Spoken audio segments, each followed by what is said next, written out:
or good evening, depending on where you might be in this big, beautiful world we have here. This is Michael Cross with another edition of Unlock the Door Radio here on UCY TV Productions. And if you want to catch up with some of our past shows, please go to my website at Michael Cross.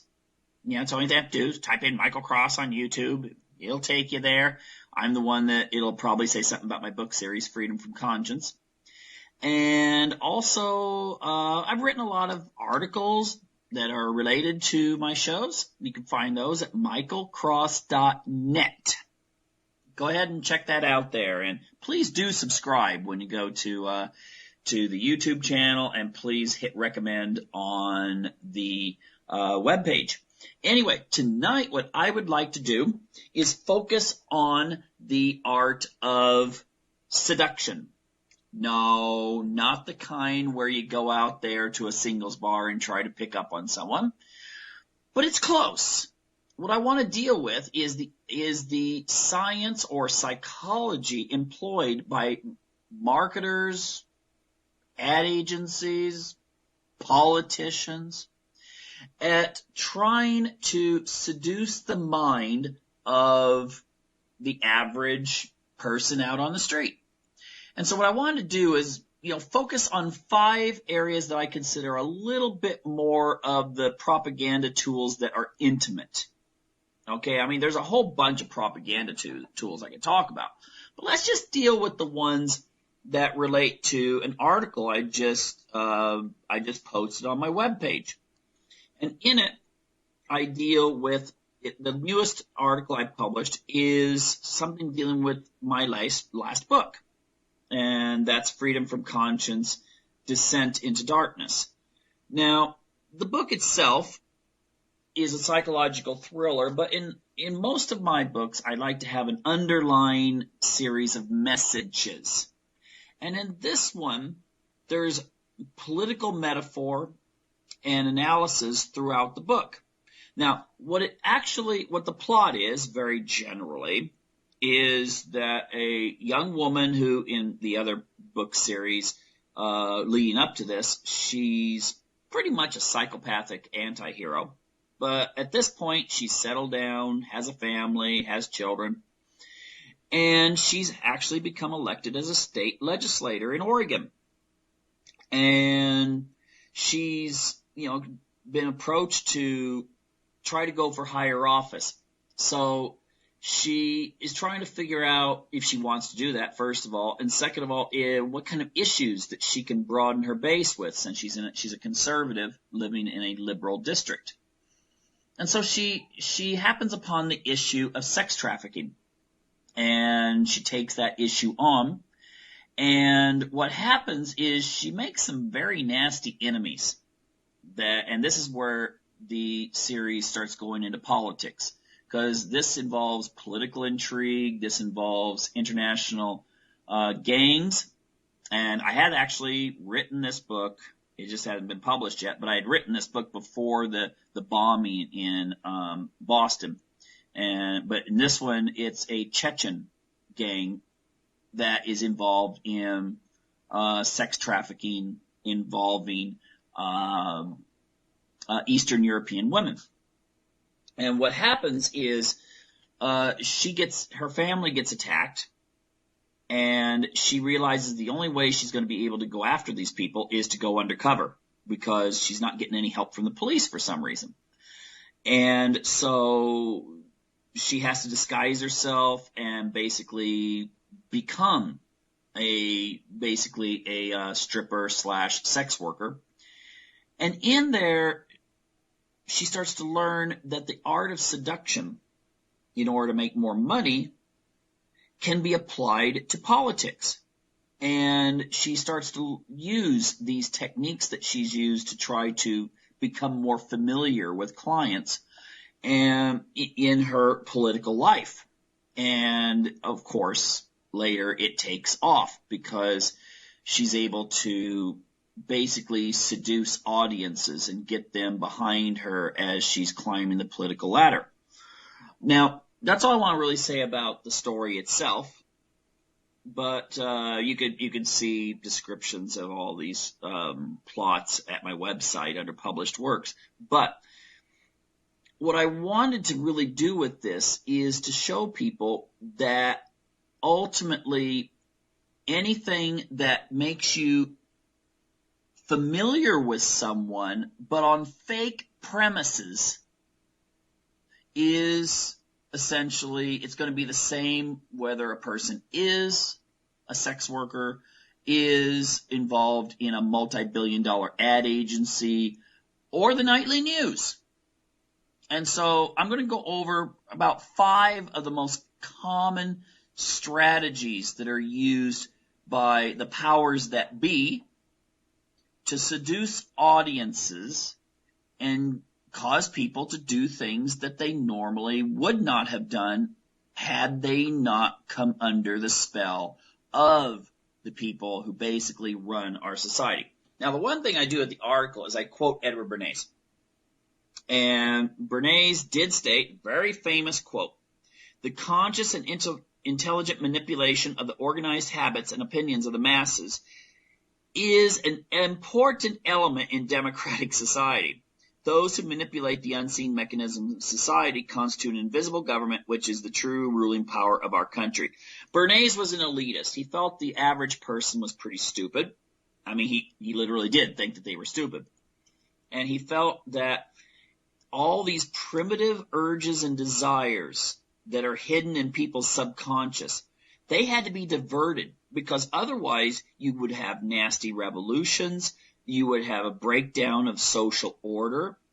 And so his answer was to keep the people pacified with entertainment and new products. He's an advertiser, of course. He makes his money off selling things. But this is where consumerism was born. You see, Christian churches before Bernays came along, consumerism was seen as an evil. Okay? It was seen as an evil, something that people should not devote their lives to. They should devote their lives to rationality. They should devote their lives to, if they're, Christian churches, study of Scripture and knowing what God's will was for their life, and, getting married and having a family, and then passing their culture and heritage on to the next generation. That's what was important. But when Bernays switched the American public more into a consumer-based economy, that just totally changed. And for, I would say, about a generation or maybe a generation and a half after that, the majority of Christian churches stayed pretty much to their original standards. But I would say sometime in the 1960s, they started cracking. Their resolve was like ice in the spring starting to melt and eventually disappearing. And so I would say nowadays the average Christian is just as much governed by consumerism and trying to satisfy their instincts and what makes them feel good. That's actually called hedonism, but you don't want to say that to your average churchgoer, than anything else. And this is why we're having a collapse of our birth rate. Marriage rates are lower than they ever have been, and people are starting to leave organized religion. What happened maybe a few years ago, but under different circumstances, when socialism took over Europe, you had countries that were very Christian, such as the Scandinavian countries. Socialism kind of took grip and took about a generation and a half, and soon the churches were empty. Americans have stayed a little stronger, but I would give it about a generation. But I'm going to deal with that with the next show, why Christian churches are dying out. But let's just take a look at some of the techniques here, okay? And in case you're thinking I'm going to talk a lot about exotic dancers and nude performances and stuff like that, not going to do it. Sorry. I'm going to skip the plot of the book. And of course, the book also has a lot of violence in it. But let's just get to this. Now, what I want to deal with first is a strategy that's very important to marketers. It's important to politicians. It's important to all people that are trying to get you changed. And that can vary, okay? I'll give you some really weird examples here in a moment. But one technique is establishing an assumed relationship. That's right. You establish a friendship with your audience. Now, of course, you don't know the people on TV. These characters are not real. But take a look how many people in our culture actually know more about the cast of the plot of the original TV series Friends or Sex and the City than they know about what's going on in the world right now. More people know about a couple of shows that were on a few years ago than know about what's going on right now. And the thing is that basically Hollywood has learned how to create plots and stories that bring you into the story. You feel like you're suddenly a friend of Friends or a friend of the people on any number of shows. I mean, I love The Walking Dead. You know, I haven't missed an episode of that or Fear the Walking Dead. But I obviously know, these are just actors and actresses on a gut level. But when you're watching it, it gets tense. You're not going, oh, this actor here, he's just about ready to pretend like he's bitten by a zombie. No, what happens is you are tense just as if you were actually witnessing an event. And that is scientifically shown that human beings react to stresses on, in a story or on a TV program the same way as if it was real.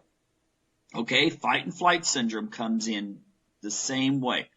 That's why I tell guys, you want to take a girl on a date, take her to a horror. Anyway, a little cut off there. If you go to a horror flick, what happens is that she's reacting as if she's really in fear. But fear and the hormones that are released when someone's got an infatuation for someone of the opposite sex are the same in many cases. Many of the hormones are the same. So therefore, it's actually better to go to a horror movie than it is to a chick flick, if you can convince her to go to the horror movie. But anyway, again, there are many people out there that get angry when a character is killed on The Walking Dead. And they're like, oh, please bring so-and-so back.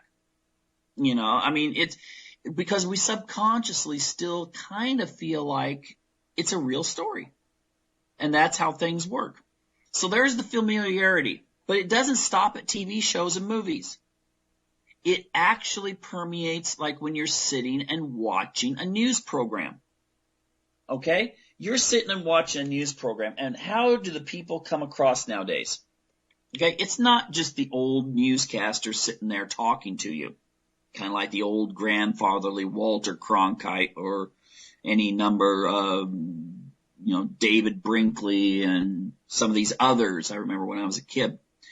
But it's actually, now you have a situation where you have a lot of news shows and programs in which you have 3 or 4 people, and it's like you're sitting at the coffee table with them as they discuss issues. I mean, they're not really discussing issues with you because they've got like maybe 10 million people watching them. Okay, well, unless it's like, some of these networks like MSNBC, but but let's pretend like, you're on a network that has 10 million people watching it. Now, the thing is that, they give this impression that everyone's just jolly and they're joking and they're talking about serious issues. That lets your guard down. You're more susceptible if you feel like these are your friends instead of just some newscasters. And of course you're going, wait a minute, I know the difference between friends and some people on TV. Well, do you really? When you're watching a TV show you like and a character dies, you've never felt a little emotional? Okay? How is that any different if you're sitting in front of a television set and you're still getting people sitting there talking and so forth? I mean, it's still the same psychological mechanisms coming through. So they build this familiarity with you, and you're more willing to accept it. These are your friends, and it could be your liberals listening to liberal shows, conservatives listening to conservatives. And they know all the techniques. I mean, I could go through all kinds of neuro-linguistic programming and stuff like that, but they are taught the techniques in how to get the audience to feel at home. And then, of course, you got the commercials that come on, and you're more suggestible. You're more programmable to buy the products that come on.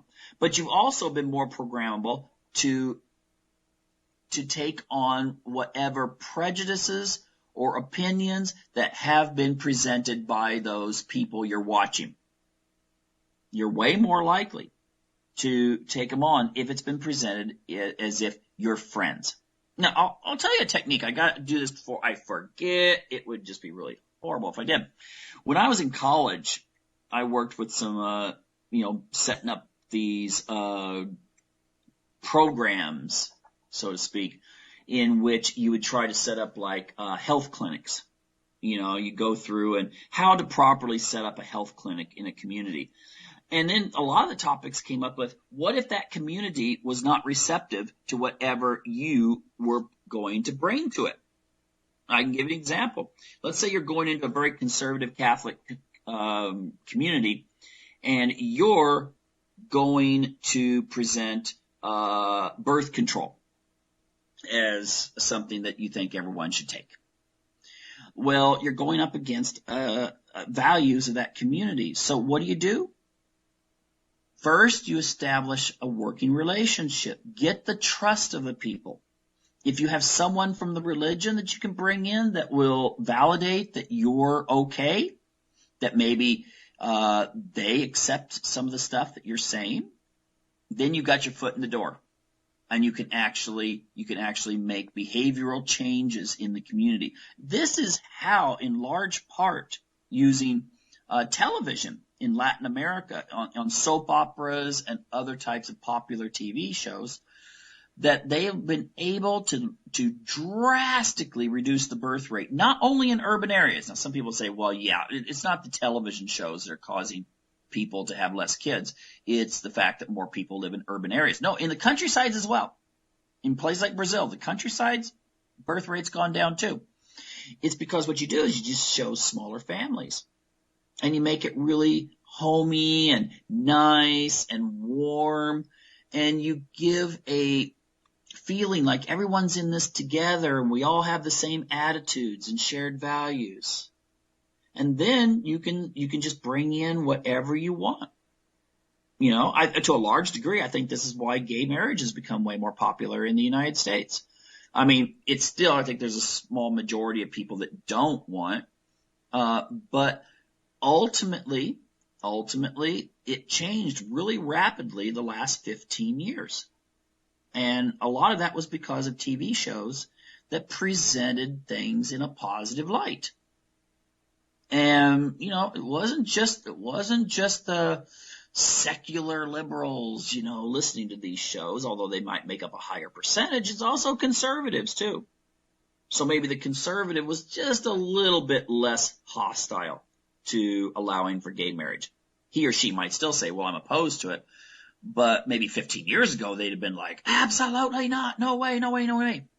And, now they're more like, no, I'm opposed to it. But, I guess it's the law. So, and whatever. And I personally think that in about 20 years, and this is my personal opinion, but I think it's backed up by psychology and so forth, that in 20 years' time, sexual orientation is going to be something that people don't even pay attention to anymore. Yes, there will be people that do, but barring some sort of major change in the trends that we're seeing right now.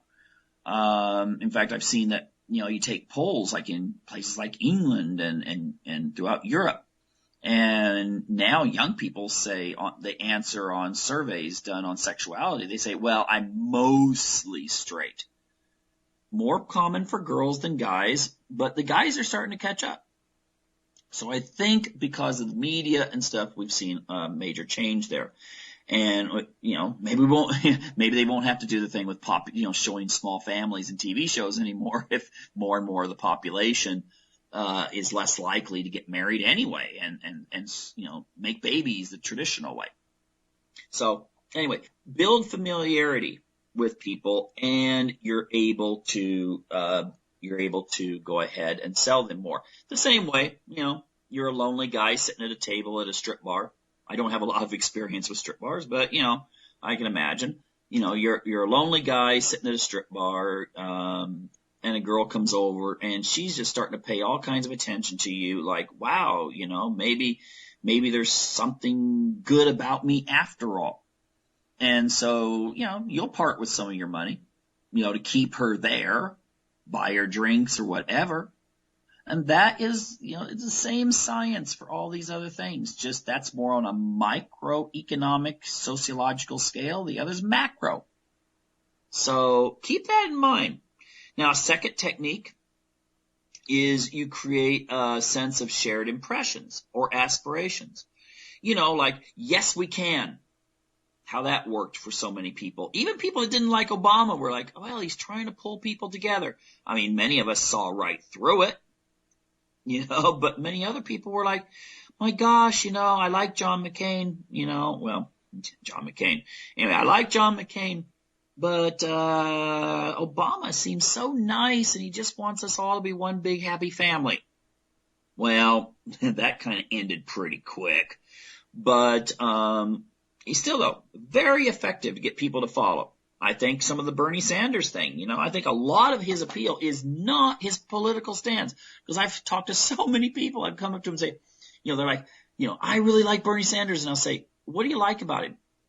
And they give you this look like, oh my gosh, it's like those old Perry Mason shows. Where were you on the night of May 17th? The person stops for a second like, where was I? Well, that's what I get from a lot of the Bernie Sanders people. And a lot of it, I think a lot of his appeal is just he looks like a nice, trustworthy, sincere, grandfatherly type person. And of course, anyone looks nice up against Hillary.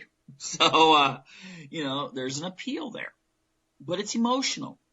It's just like this dude that got elected up here in Canada, Trudeau. I've done the same thing. Oh, Trudeau, he's so awesome. And I'll say, why? And, give me some stands that he has. It's so awesome how he's going to do something. Well, he's going to put everyone back to work. And I say, well, how's he going to do that? He's going to raise the minimum wage. Well, won't that put more people out of work? Stop it. I got that actually the other day from someone, stop it. The thing is that if he wasn't as youthful, boy-faced looking, and, with his cute family and everything, I don't think he'd have got elected. A lot of it was actually people who, there were people that agreed with him, obviously, but a lot of low information voters who just liked the appeal. They jumped on the bandwagon. He must be okay. He looks okay. If it was a TV series, he'd be okay. But a lot of these kinds of people will draw you in and say, we're all in this together. Let's all go towards a better future. Now, they don't use those old communist style, posters. Well, actually, I think Hillary used one of those kinds of, colored, those old Soviet style posters at some, Hispanic rally. But the thing is that ultimately, that wouldn't work so much anymore. Okay. The picture of the two super people look like they just stepped off, planet Krypton, and they're holding the sickle and hammer and they're saying, we're going into the future and it will be glorious. It's not so much that, it's more subtle now, but still the shared aspirations. We're all going to go to this glorious future. Well, that's another technique to watch out for, because often when people do that, they will then slip in the message. like someone could say, well, now that we realize that they won't say it outright, but they'll kind of give the impression, well, maybe motherhood is kind of overrated, and there's other things that we can be doing now as women. Edward Bernays sold cigarettes to women using feminism. He didn't care about feminism. He wanted to link cigarettes to feminism, and it was incredibly successful. Okay, men do the same thing, with their sports teams. They connect to their sports teams. And, if some sports figure comes out and says, I think we should do this, then they connect to that. Okay? We all do it. But ultimately, that is a technique where if you connect, it's just like connecting a computer without a virus protection. Because when you make those connections to people, they can easily just slip those viruses in. And pretty soon, they've rewritten your program. Okay? So the shared aspirations thing and them saying that they're looking for your, long-range view of life. Be careful. Now, third is something that even Chomsky's talked about, and that is make the message so simple a child can understand. In fact, treat the audience as children. If you talk in an infantile manner, you're less threatening. And I've seen this before. I mean, oh my gosh, this one, I won't name names, but this one female commentator was interviewing someone about something that happened in Syria.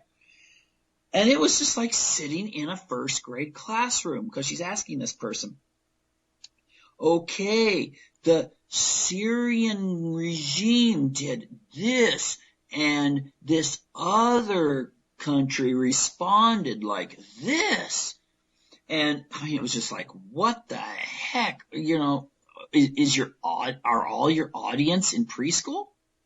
But the thing is, that's very effective because it's just like those actresses in the 50s they would talk like Marilyn Monroe and like, oh wow, and act like they were, kind of the old stereotype ditzy blondes.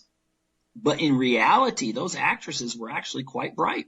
My understanding is Marilyn Monroe was really intelligent. But how did you make it in those days? You came across like that. And the thing is, it can be an act. Okay? It can be an act. And then the media does that. If you come across too authoritative, that can be bad. Where you're kind of the know-it-all. We don't want that, do we? We as a culture celebrate mediocrity. People that get really intelligent are the nerds, so you gotta watch out for them. So you only bring those people on when they agree with you on something, like global warming or something.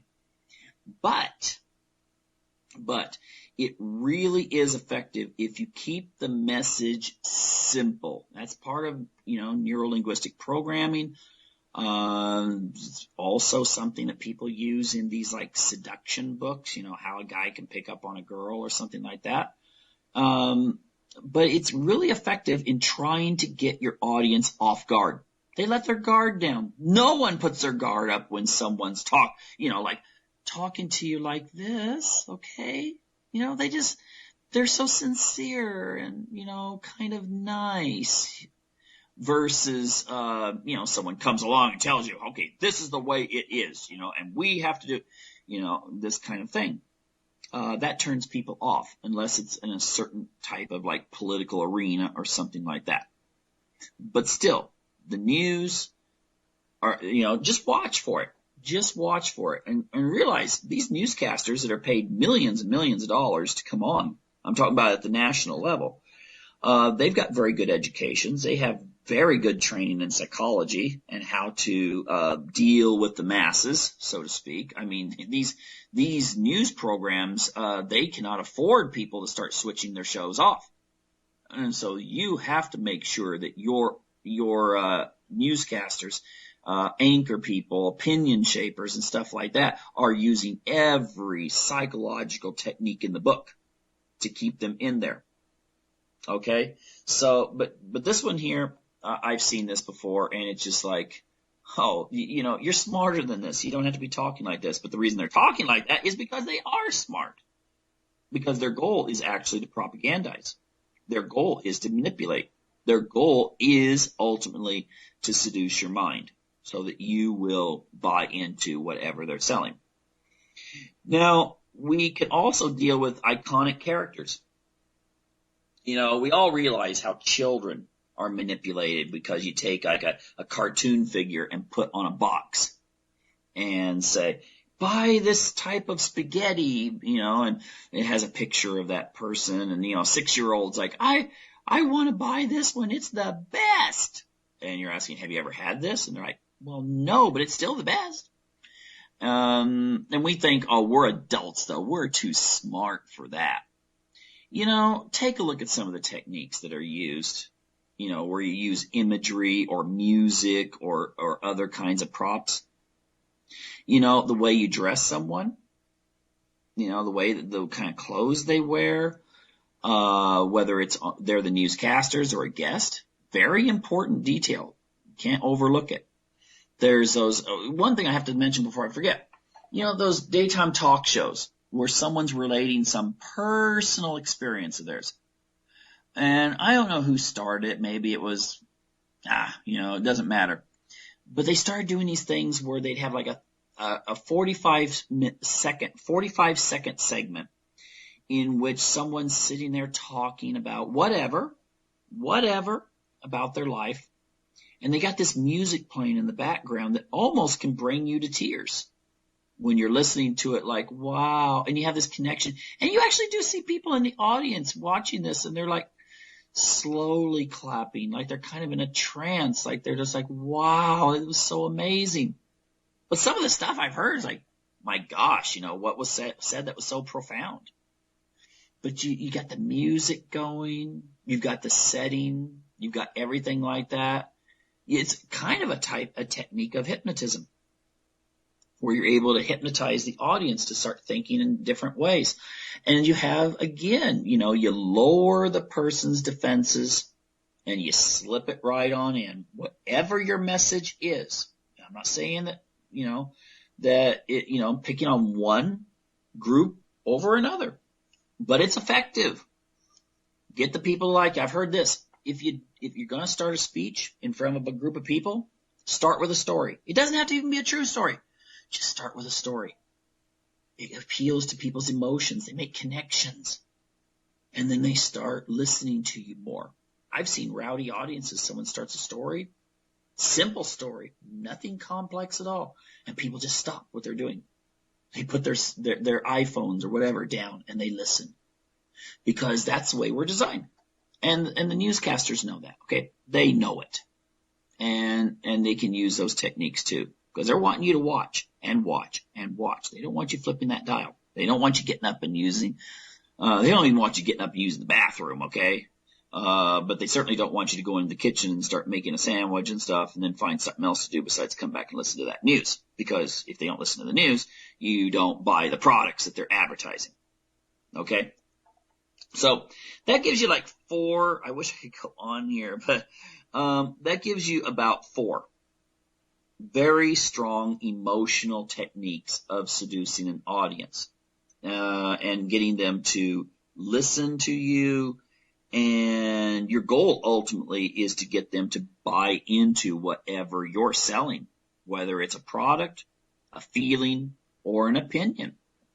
And, again, I'm just going to wrap it up by just saying, in a game of manipulation and seduction, the marketer, the corporate media, there's really not that big a difference between the dancer and the strip club who's pretending to show interest in the patron. And on that same analogy, it's, is there really that big a difference between the gal who sheds her clothes and does gymnastics on the stripper pole and the professional politician who gets up and gives these rousing speeches and brings all the attention upon herself and is trying to get that audience to, contribute to her campaign and to support her and to feel connected to her? Okay. I don't think there's really that big a difference, except for the fact that the people who are up at the, national politics, national media, they probably are a little bit better versed in psychology than the gal at the strip club. And that means they're going to manipulate you a whole heck of a lot more unless you know the techniques that they're using on you so you can immunize yourself and your family against them. What I'd like to talk about right now, and I want it to come across in the right way, because some people may think that I'm, very negative to religion, and I'm not. In fact, opposite. But what I'd like to deal with tonight is why Christianity is losing its power. It's losing its influence. Essentially, it's almost becoming a castrated entity around the world. Because, there's a lot of factors that are doing this. But I'm thinking that if present trends continue, that we're not going to see Christianity really even being the dominant religion in much of the world where it's dominant now. And, in some places where it's a minority religion, it may be gone forever. I'm speaking of places in the Middle East that used to have populations that have been Christian since Christianity began. And, many of those people have fled for their lives from those countries, most notably Iraq. So anyway, let's go into some of the reasons I think that Christianity is really losing out in this whole, if we're going to call it competition when it comes to religion. First of all, I would say that Christianity is losing numerically. It's losing the battle for demographics. And I thought it was just really strange and ironic that one of the prime ministers or presidents, whichever, different countries have the power vested in people. One country, the president's the most powerful, and another one, the prime minister is. But one of the countries in Europe recently was saying it was very negative towards refugees. And the reason that the leader gave, is because he said his nation was a Christian nation. And having people that were non-Christian move in large numbers could affect the composition of the population. Okay. Without actually really addressing that whole issue of refugees or whatever, his country, I looked up, had a birth rate of 1.34 children per woman. Okay? If the people of these various, countries in Europe are worried about the future of their culture or Christianity, why aren't they having more kids? Seriously. Most of Europe has a birth rate of about somewhere between 1 and 1.5 children per woman. That's a little higher than the middle class of the United States, but the middle class of the United States has a low birth rate now too. It's just a little higher than Europe's. Now, the thing is, I find that very ironic. And why do I say that? Because up until about 40 years ago, most Christian churches really preached that people should have children. The whole be fruitful, multiply, and replenish the earth. That's actually part of Christianity, Judaism, and Islam. It just seems like the Muslims are the only ones that take it seriously anymore, except for maybe Jews, Orthodox Jews, and perhaps Mormons, although their birth rate has gone down too. But anyway, the thing is that the dominant culture in the Western world has become very consumeristic oriented.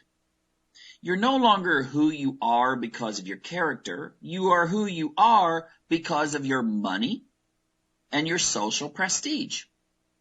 Money can buy anything. And you know what?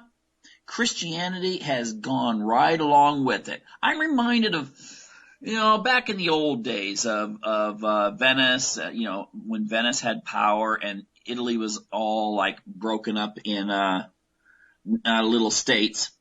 Back in the days of Machiavelli. You see, up until that point, Christianity saw usury as something that was wrong. And I'm not going to talk a lot about banking. I'm just going to say they really felt it was wrong until the Catholic Church actually found a way that they could kind of get in on the action. And, all of a sudden, usury and, what eventually evolved into modern banking with interest took off. So that was where you kind of had a marriage of convenience. Well, nowadays we have a marriage of convenience that involves pretty much all Christianity, in which it's like, hey, you know what? I know what the Bible says about, be fruitful and multiply, but doesn't it also include being fruitful and multiplying in our household goods and having a nice car? Maybe I can serve the Lord if I have all these material goodies. I was kind of looking through the Bible trying to figure out where that scripture comes from. Serve God through becoming rich. While there were some, wealthy prophets like Abraham in the Bible, and I don't doubt that Noah was rich. I mean, how else could he afforded to build that big ark? Okay. He must have been very rich and very high placed in order to have that opportunity. However, the thing is that we have this really strange idea that, if you live in a big house and have a, German car and all this kind of stuff, that in some way God has said that you're kind of better than the widow that's raising 3 children down, on the other side of town who can barely make her rent. Okay? So this has really damaged Christianity, I think. Because when you start thinking that your wealth is a reflection of your spirituality, what winds up becoming expendable? Children. Oh, of course, most Christians want their 1 or 2 kids. I mean, we do have all people are given a natural desire to reproduce. I mean, even Darwin would say that. By the way, Darwin had 10 kids. Just to note that, he followed the be fruitful and multiply and replenish the earth commandment. The thing is that I once heard this speaker who was talking about abortion. And he mentioned that how can a Christian couple who, if they have 2 kids and suddenly make a mistake with their birth control pill and she winds up pregnant and they're like, oh my gosh, what are we going to do? We're going to have to make sacrifices. How could this horrible thing have happened? And then they sit in judgment of a 14-year-old that happens to mess up and get pregnant out of wedlock. Okay? The speaker actually said that when that came to his mind, maybe it was inspiration, he decided that he was going to accept, God's gifts. And he and his wife decided that they weren't going to try to prevent births. I think they had like 9 or 10 kids after that. I've known a few couples that, like, for instance, have been really, really, really, really liberal and then suddenly became Mormon and wound up having 10 or 11 kids. When they were in college, they were totally zero population growth and all this kind of stuff. Well, the thing is that you may find a few people out there that are having large families, but when you average it all in, there's so many people out there that aren't married, that can't find a spouse. There are people out there who are married, but they're infertile and, they can't have children. There are people out there who, choose not to have any kids or just have 1 or maybe 2. And when you average everyone in, it comes out to less than 1.5 children per family, which means eventually you wind up, because you need, statistically, you actually need an average of somewhere between 2 and 3 kids, because obviously the next generation, not everyone's going to have kids, and maybe someone's going to die or, whatever in accidents or wars. If the neocons of the United States have their way, I guess we'll have some wars to reduce population. But the thing is The thing is that the countries, Europe, Japan, South Korea, these countries, they're going to see their population cut in half. Now, that's not something that happens immediately. Okay? That's not something that happens immediately. It takes a while for people to die of old age. Little by little by little by little. But eventually you just wind up with, it's like right now, most of the World War II generation has passed away. There's a few left, but not many. Then it'll be the people that were teenagers during those days depicted in Greece. Not the country, but the musical. And then it'll be the hippie generation will get old and die off. And then it'll be, and so on and so on and so on, unless we wind up with some sort of transhumanism thing that'll enable people to live forever, or, in a robot or something. But the thing is, we do have mortality, and people are not replacing themselves. And I really, I actually put a lot of the blame, not so much on the media, which we know the media is not out there trying to promote morality. It's all consumerism and live for the present and all that kind of stuff. But I actually put a lot of the blame on religious leaders. Because they don't, most people have this idea that when their religious leader speaks about something a lot, that must be what's important in life. Well, religious leaders nowadays don't speak so much about be fruitful and multiply and replenish the earth in the context of it, the way it was meant to be. And it was totally meant to be to have children. Okay? It was not meant as some sort of, well, I can multiply my talents. Okay, that's a different scripture. It has nothing to do with that scripture. I can multiply my ability to serve God. Again, different scripture. Okay, we can twist scriptures around up, down, and sideways, but be fruitful, multiply, and replenish the earth was given to Adam and Eve. It was given to Noah. Probably given to a few others. It just didn't get recorded. Okay. Oh, well, don't worry. People are out there going, oh my gosh, he's saying there's things that weren't recorded in the Bible. Okay. Well, probably not. I mean, there's books in the Bible that are listed, that they're quoted and they're not in the Bible. Check the book of Jasher sometime. And kind of disturbing if you actually realize what Noah's time was like, the society. But anyway, I digress. The thing is, the other thing that's bothering Christianity is it's become, I think, a sanctuary that penalizes masculinity. We no longer see males in the role of being the spiritual leaders in their homes and so forth. Now, I don't care how people, I don't care if people feel that everyone should be equal, because actually I believe everyone should have equality and so forth completely. Probably more so than most Christians do, because, well, we won't get into that. But anyway, the thing is that people, the churches, there's articles last year about this, and even mainstream press, that pointed out that men don't really feel like they are being reinforced in their masculinity. Females can be reinforced in their femininity.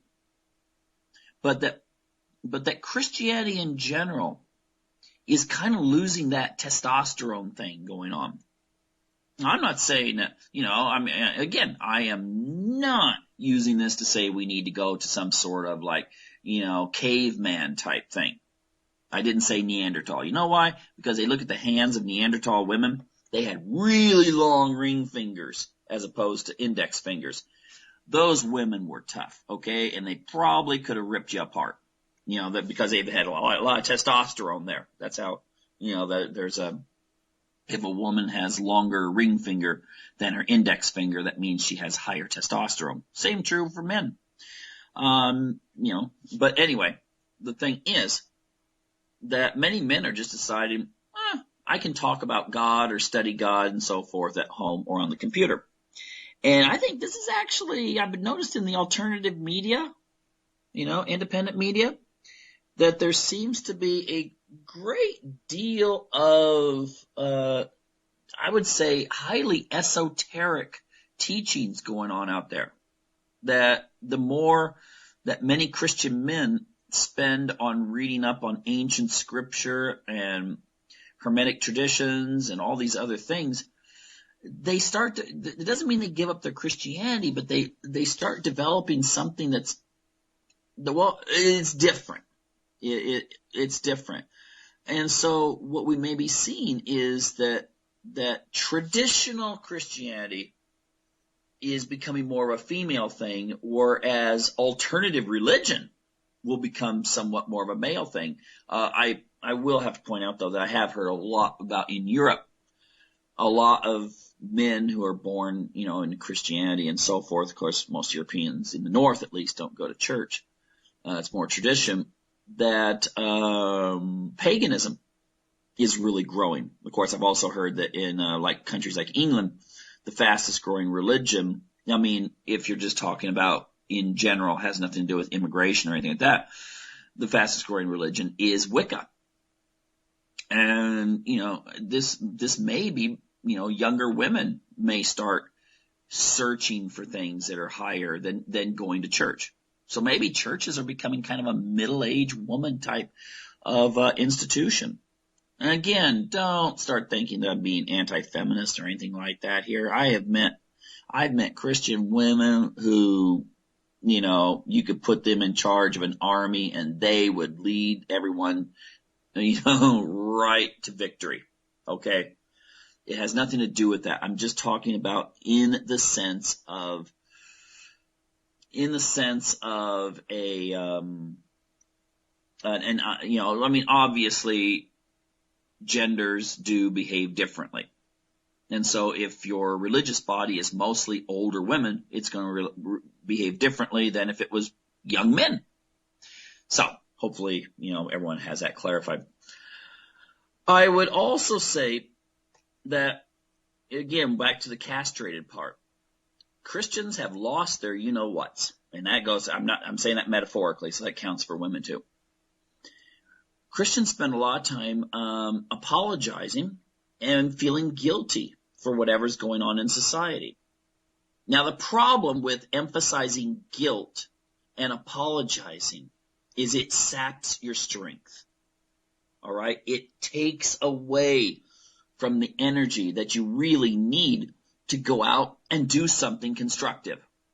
I mean, it's been shown that if someone feels defeated, and this goes for men and women, the hormones associated with assertiveness, especially testosterone in both genders, decreases.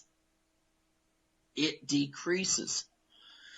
I am sure that with the campaign not doing so well for Lindsey Graham, I'm sure that, the maybe dozen people or so that are planning on voting for him in the primaries, they're probably feeling kind of defeatist and down. Whereas the people that are supporting Trump are probably feeling really enthused and like, yeah, bring it on, like a football team ready to go out there into action. And that can make a big difference in an election. It's already been shown that if you feel like your candidate's winning, your testosterone goes up. But the thing is, Christians tend now to be like, it's almost that they are starting now to kind of get into this whole Christianity as a social movement ideal, kind of like what happened in the early 1970s.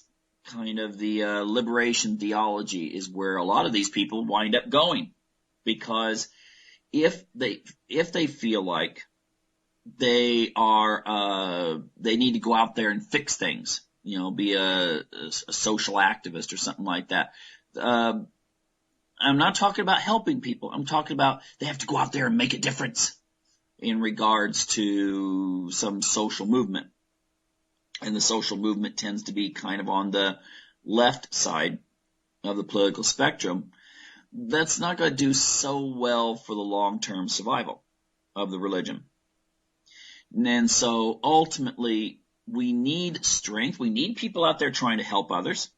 That's a cornerstone of Christianity. We need people, trying to bring justice when there is no justice, and truth where there is no truth. However, if people kind of get into this like, oh, well, I need to go make amends for this or this or this, and they take on the sins of the world, Jesus is the one that took on the sins of the world. His followers don't have to do that, do they? Do they have to feel like, oh my gosh, these people are, this must be my fault because I have this or I do, whatever. Now, the thing is, we need to look at our ideal, okay? Because I just 10 minutes ago was saying, well, Christians need to get back to, reproduction. But that's not so much making you feel guilty to do it, but to see it as a great ideal, a great promise, a great, children are a gift from God. So maybe people need to kind of get back to that. Now, the other thing I'll say, and it's related sort of to the reproduction thing, is we've really kind of bought into the notion of family that's presented in the mainstream media. Now, I could go into social control stuff, and I've already done that in some shows, that, much of our media is actually designed to get people to marry later, have fewer kids. It's designed by foundations that promote this amongst writers in Hollywood and so forth. However, why buy into it? I mean, what we're getting into now is many times people feel like, oh, I'm real conservative, I'm this and this and this. And then when they actually talk to them, they're like, wow, this sounds like a humanist from maybe 1960 or someone really liberal. Now, that's the thing. We can't be making apologies, and we can't be trying to rewrite everything to fit the social norms. Men and women needs to be promoted amongst children that the most important thing you do in life is to get married and start a family. Not that, well, you get married when your education's done and you got yourself a job and then you kind of, living life a little bit. And, maybe when you're 38, get married. Well, sorry if a woman does that. Biology will negate being able to have kids, or maybe have one. But the thing is that ultimately, if you look at a marriage age going up, that's bad news, because then people kind of get satisfied. And they'll do the same thing if they did in Northern Europe a few years ago. When you start kind of, just kind of thinking, marriage is just a piece of paper, then marriage does become just a piece of paper. And people just, they live with each other and they don't get married and they're scared of commitment. And then it just turns into everyone kind of doing their own thing. And then we wind up with a population of single men, single women, not so many families getting started anymore. And family is what gives us our basic reason to even keep the culture going. Thanks for tuning in to Unlock the Door Radio, and hope you're back again next week.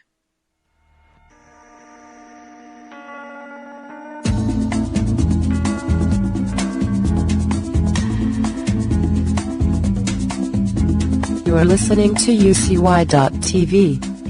Why don't you stick around for more awesome radio?